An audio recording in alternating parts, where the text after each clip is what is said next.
इतना बड़ा आयोजन सब लोगों के मन में आ रहा होगा कि आखिर ये आयोजन क्यों किया गया, किस लिए किया गया।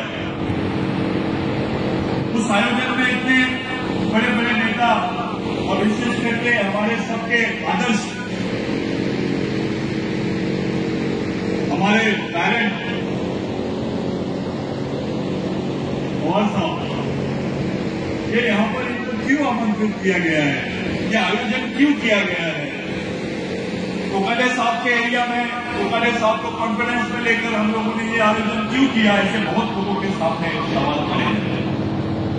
इस कार्यक्रम के माध्यम से जो प्रचार चल रहा था बीच में, बहुत लोगों ने बहुत सारे आरोप लगाए, बहुत सारे हम लोगों को हमारे सामने प्रश्न खड़े किए।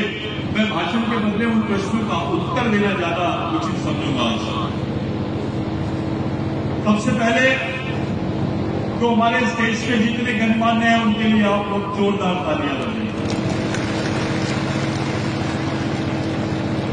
महाराष्ट्र से, मध्य प्रदेश से, छत्तीसगढ़ से, तेलंगाना से और झारखंड से जो आए हुए कार्यकर्ता हैं उन लोगों के लिए भी जोरदार तालियां।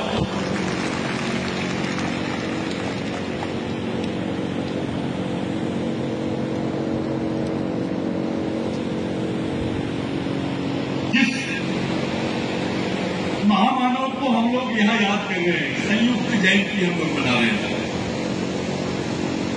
राघोजी भांगरे, इनके पिताजी का नाम रामाजी भांगरे और उनके पिताजी का नाम वालूजी भांगरे, उनके भाई का नाम बापूजी भांगरे, उनके पिताजी, उनके दादाजी और उनके भाई, ये तमाम लोग शहीद हो गए।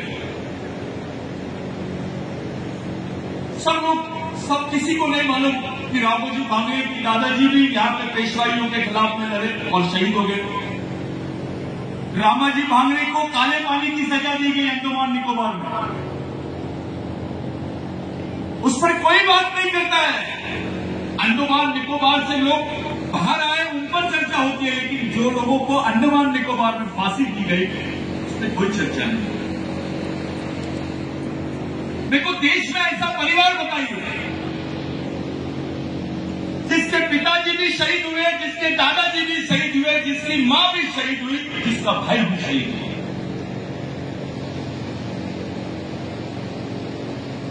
पूरे महाराष्ट्र में एक में एग्जाम्पल है राघोजी।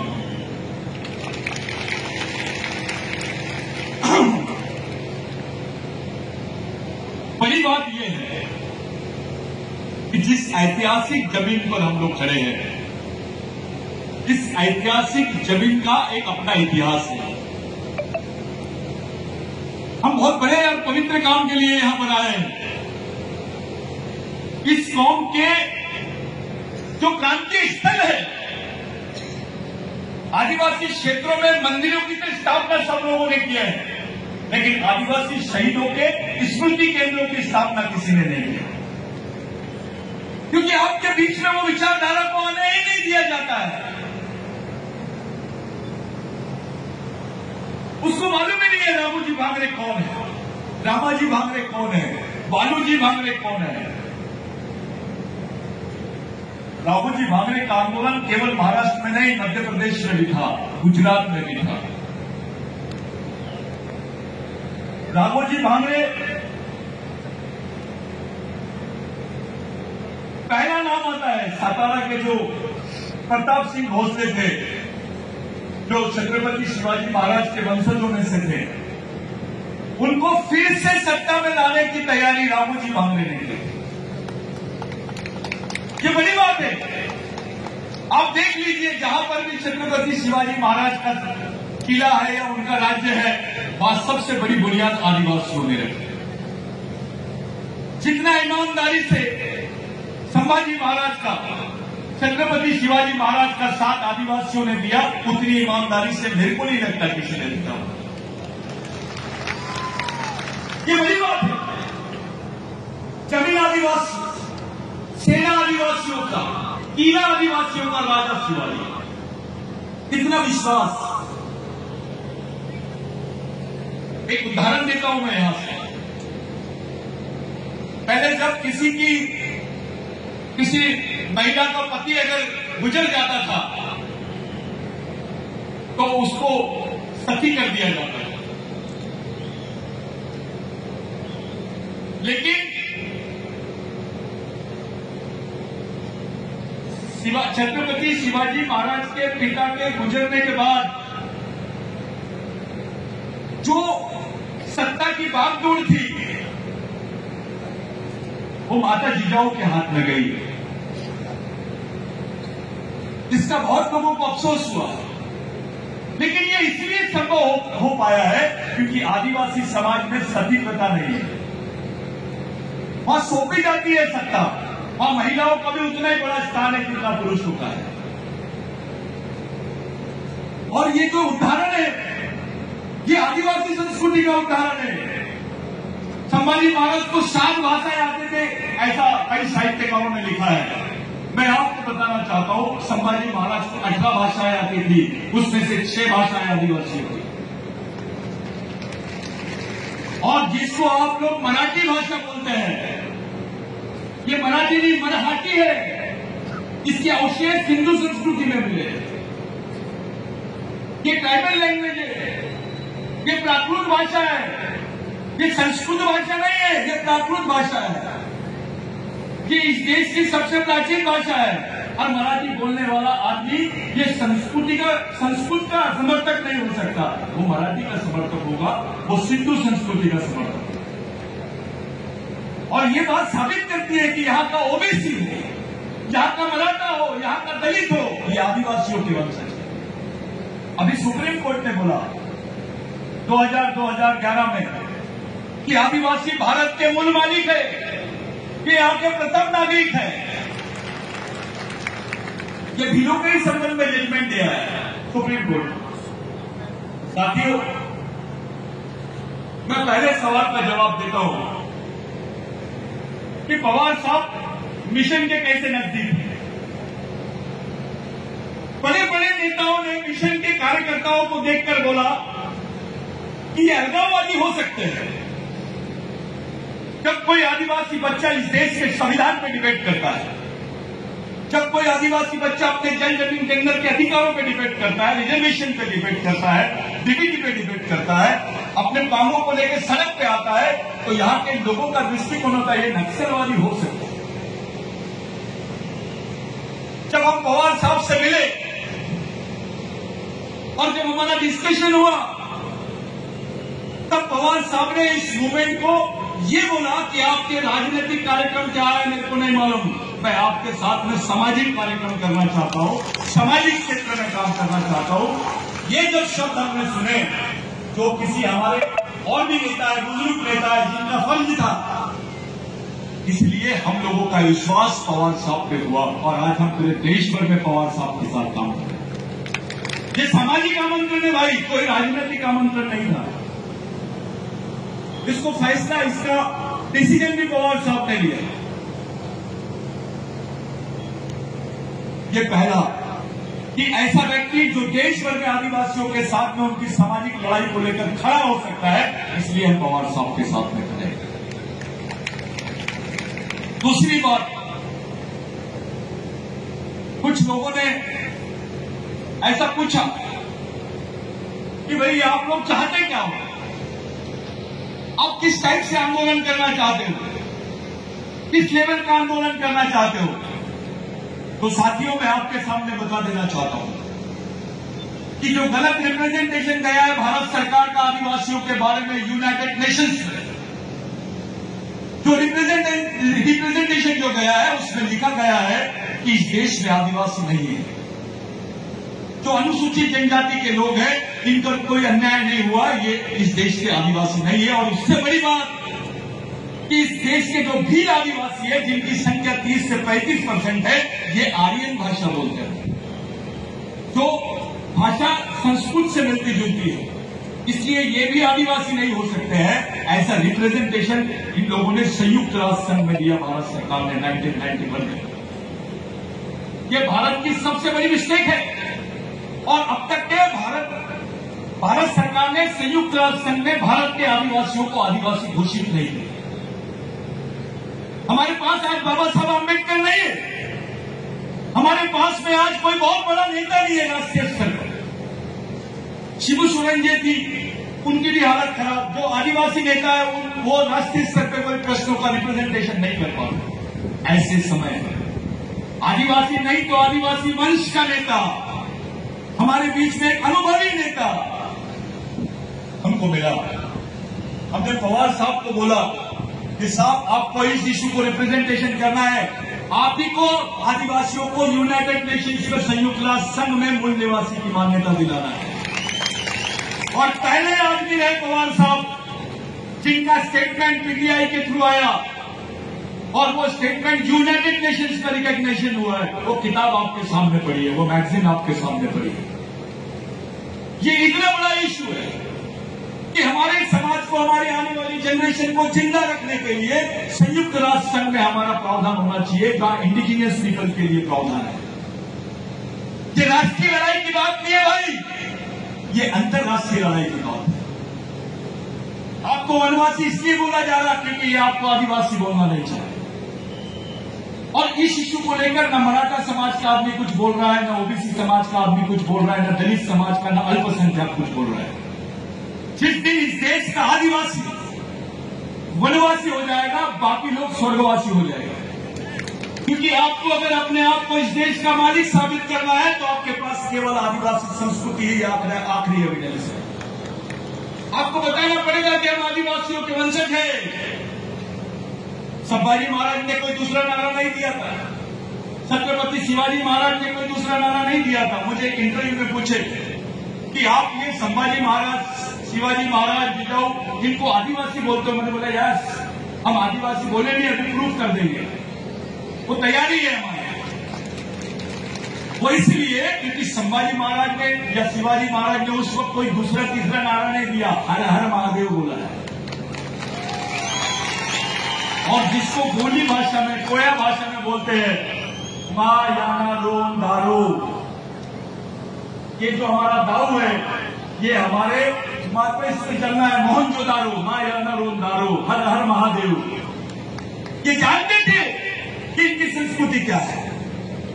संभाजी महाराज को मालूम था कि ये कौन सी संस्कृति को मानना एक अलग बात है, एक गलत रिपोर्ट बनाई गई है उनके बारे में। उन्होंने एक एक्सप्रेशन कराया, उनका स्टडी था इसके ऊपर संभाजी महाराज। आदिवासियों ने कभी संतों के आंदोलन को, वारकरी आंदोलन को कभी विरोध नहीं किया, सबसे ज्यादा समर्थन आदिवासियों ने किया। ये एंकरे और दाबूजी भांगरे को भी जहां पकड़े वो पंढरपुर का मंदिर है, पंढरपुर के मंदिर में दाबूजी भांगरे को पकड़े। आप टंटा बिल का इतिहास देख लीजिए, अब बाबूराव शर्मा के का इतिहास देख लीजिए।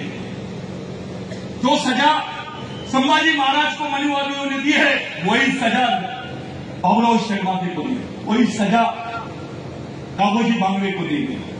दो बार फांसी के पद से खंडन टूटे हैं उनके लिए वकील खड़ा नहीं करने दिया गया है। एक कुलकर्णी नाम के आदमी ने उनके ऊपर गलत केस डाली, ये चोर है, बलात्कारी है, इनको क्रिमिनल टाइप बोला गया। ये जो चीजें हैं, ये चीजें एक नए इतिहास को सामने ला रही है। हमने पवार साहब को ऐसे ही नहीं लाया है, हम कोई राष्ट्रवादी कांग्रेस की तरफ से नहीं लाए उनको। पवार साहब हमारे लिए एक अलग पूंजी है। वो इस सेना के सेनापति है जिसका देश पूरे देश के 14 राज्यों में है और 14 राज्यों तक के हम जाएंगे। जहां जहां मूवमेंट का नेटवर्क है वहां वहां पवार साहब को लेके जाए, उनके साथ में जितनी उनकी टीम है उनको लेके जाए। साथियों, ये जो प्रोग्राम है, ये प्रोग्राम लेने का मुख्य उद्देश्य यह है कि लोग ऐसा मानने लग गए थे कि सह्याद्री में आदिवासी ही नहीं रहता है। ये 5वीं अनुसूची का क्षेत्र है, जहां पे आदिवासियों की जमीन लेना देना जनरल जैसी हो गई है, लोगों से जमीन भी छीनी जाती है। पवार साहब ने उसके लिए भी बोला, फॉरेस्ट राइट्स के लिए पवार साहब ने बोला। इतने बड़े बड़े इशू में बात की है। गढ़चिरौली का जो इशू था, चंद्रपुर का जो इशू था, जो सेंसिटिव इशू है, उस पर भी पवार साहब ने खुली बात की। ऐसे बहुत कम लोग रहते हैं जो इतने खुलकर हमारे साथ में आते हैं। लोग आदिवासियों को देखते हैं, भाई कहाँ रहता है, चंद्रपुर में रहता है, गढ़चिरौली में रहता है, हाँ नक्सलवादी से। आपको एक बार नक्सली बोल दिए तो आपको मारने का ऑर्डर मिल जाता है, आपको नक्सली बोल के मारने का फ्री ऑर्डर मिलता है, आपको खुलेआम उड़ाया जाता है। हम बोलते हैं आदिवासी नक्सली हो सकता है, लेकिन आदिवासी नक्सली नहीं हो सकता। नक्सली आदिवासी हो सकता है, लेकिन पूरे आदिवासी नक्सली है ये बोल सकते हो आप? ये षड्यंत्र है इस समाज को खत्म करने का। आपके कोई भी आंदोलन को दबाना है तो उसको गैर राष्ट्रीय आंदोलन बोल दिया जाए। ये ट्रेंड बन गया है। पढ़े लिखे लड़के घबराते हैं, बात करने के लिए घबराते हैं। कहां से आया? वो डरता है, चंद्रपुर से आया, गढ़चिरौली से आया।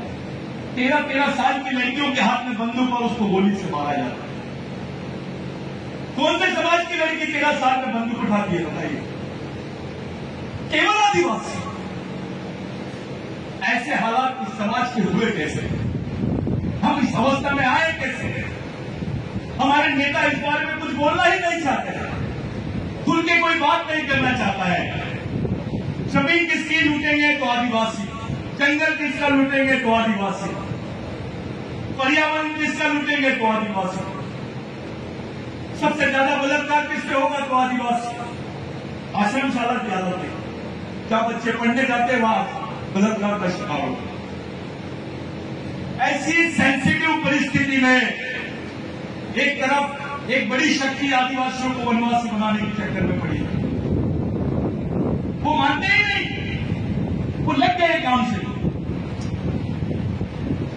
ऐसी परिस्थिति में हमने कमान, हमारे सामाजिक आंदोलन की कमान, हमारे राजनीतिक प्रोटेक्शन की कमान पवार साहब के हाथ में दी और उनको लाया गया इसलिए ताकि उनको आदिवासियों के प्रश्नों के बीच खड़ा किया जाए। ये पवार साहब का क्षेत्र है, यहां से सह्याद्री से पूरे देश के आदिवासियों को पता चलना चाहिए कल 15 नवंबर में कि पवार साहब का और मिशन का क्या संदेश है। ये जो सह्याद्री का कोकाटे साहब के बेल्ट में जो इन्होंने प्लानिंग किया, कोकाटे साहब ने बहुत अच्छी बात की कि इसमें कुछ अमेंडमेंट करेंगे। साहब सरदार पटेल का पुतला इन्होंने गुजरात में बिठाया, जमीन आदिवासियों की छीनी, आज भी लोग विस्थापित हैं। सरदार पटेल का पुतला बैठता है, आदिवासी विस्थापित होता है, ये कौन सी सोच है? आज भी वहां के गांव के लोग विस्थापित हैं। मैं पवार साहब को पिछली बार बोला सर आप चलो, आप चलते हो, लेकिन यहां ऐसा नहीं होगा। ये राष्ट्रीय नहीं इंटरराष्ट्रीय स्तर का स्मारक बनना चाहिए, यहां से आदिवासियों का अंतर्राष्ट्रीय स्तर का आंदोलन करना चाहिए। ये पवार साहब के माध्यम से होना चाहिए। साथियों, आज जरूरत है हमको प्रोटेक्शन की, आज जरूरत है हमारे पास रोजगार की, आज जरूरत है हमारे को मार्गदर्शन की, आज जरूरत है हमारे समाज में सामाजिक जागृति की। भारत में 1300 आदिवासी जनजातियां हैं और वो 1300 आदिवासी जनजातियों को एक जगह लाना, ये बहुत बड़ी सर्कस है। आज पवार साहब के माध्यम से जो स्टेटमेंट गया कि यस ट्राइबल्स को रिकॉग्निशन मिलना चाहिए यूनाइटेड नेशंस में, वो स्टेटमेंट ने अकेले एक स्टेटमेंट में 12 राज्यों में आंदोलन करवा दिया। आज 12 राज्यों के आदिवासी बोल रहे हैं कि यस पवार साहब सही है, उन्होंने सही स्टेटमेंट। इसके पीछे का दर्द है, ये दर्द है हमारा कि कॉन्स्टिट्यूशन में वो शब्द होने के बावजूद डॉक्टर बाबा साहब अम्बेडकर ने बोला है कि मैं जिन लोगों को शेड्यूल ट्राइब बोल रहा हूं यही आदिवासी है, ये लीगल टर्मिनोलॉजी है, यही आदिवासी है। बावजूद उसके आज 2020 हो गया, आदिवासियों को रिकॉग्निशन नहीं मिलती। हम महरूम हो गए, हमारी अंतर्राष्ट्रीय मान्यता से महरूम हो गए। इसके पीछे का मेन कारण है और इस काम को करने के लिए एक ही नेता में कैपेबिलिटी है, वो पवार साहब। ये बहुत सेंसिटिव प्रश्न है, इसके लिए हमको सबका साथ लगेगा। यहाँ के ओबीसी भाई का, यहाँ के मराठा भाई का, यहाँ के अल्पसंख्यक भाई का, सबका साथ लगेगा। और ये जरूरी है, जिस दिन भारत के आदिवासियों को रिकॉग्निशन मिल जाएगा उस दिन इस देश में बहुत सारे चेंजेस आ जाएंगे। इस देश में जो कल्चरल कंफ्लिक्ट है, जो सांस्कृतिक द्वंद है, उसको एक सही मार्ग में लेके जाने की बात है। मैं ज्यादा समय नहीं लूंगा, जितने मूवमेंट के कैडर है, जितने टोपीधारी है मैं उनसे विनती करता हूं कि ये बेल्ट में आप खड़े होकर साहब को सैल्यूट करेंगे। आप सब लोग सब मिलकर पवार साहब को एक अपना क्रांतिकारी अभिवादन करेंगे। वो कैडर मार्च आप लोग अपनी जगहों से करेंगे, क्योंकि यहां व्यवस्था, सिक्योरिटी की व्यवस्था थोड़ा डिस्टर्ब नहीं होना चाहिए करके जो लोग, जो लड़कियां, जो कैडर अलग अलग स्टेट से आए हैं, जिन्होंने अपने मूवमेंट का टोपी खड़ा किया है, पहना हुआ है, उनसे विनती है कि आप जगहों पे से जो लोग टोपी धारण करके हैं, जो बाहर है, वो लोग अंदर आइए। जितने कैडर्स हैं, आप लोगों से विनती है कि जिन जिन लोगों ने मूवमेंट का कैप पहना है, वो लास्ट में जो बाहर है वो परेड उधर होगी नहीं, कृपया करके आप स्टेज के अंदर आ जाइए।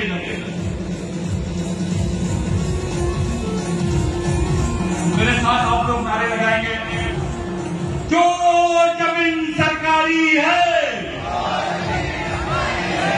जो जमीन सरकारी है।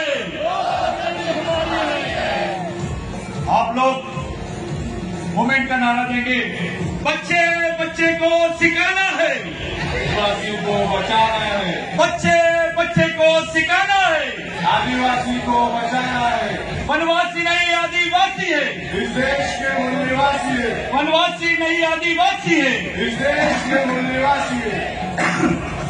मेरी आप लोगों से विनती है कि इस पवार साहब को सुनने के पहले आप लोग जगहों से, अपनी जगह से पवार साहब को एक सैल्यूट देना है, क्योंकि हमारे कमांडर है वो।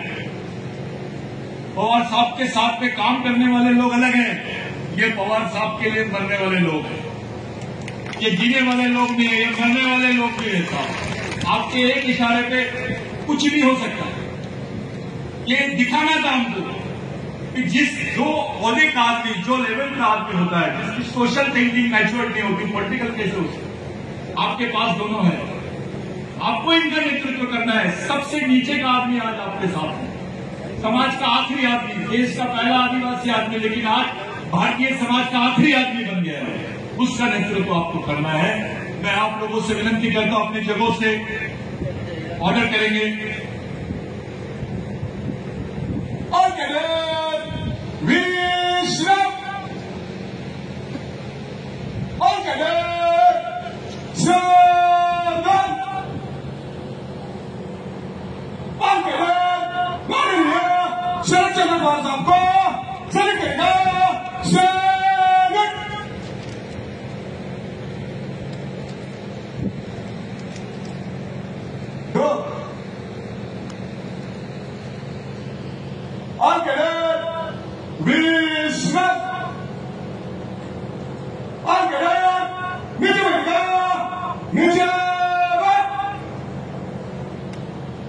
और आप लोगों को पूरी शांतिपूर्ण तरीके से पवार साहब को सुनना है। बहुत सारे मेहमान थे, हमारे आमदार साहब थे, बाकी लोग, उन्होंने भी बोला कि पवार साहब के पहले हम नहीं बोलेंगे। तो आप लोगों से विनती है, जोरदार तालियों से पवार साहब का स्वागत करें।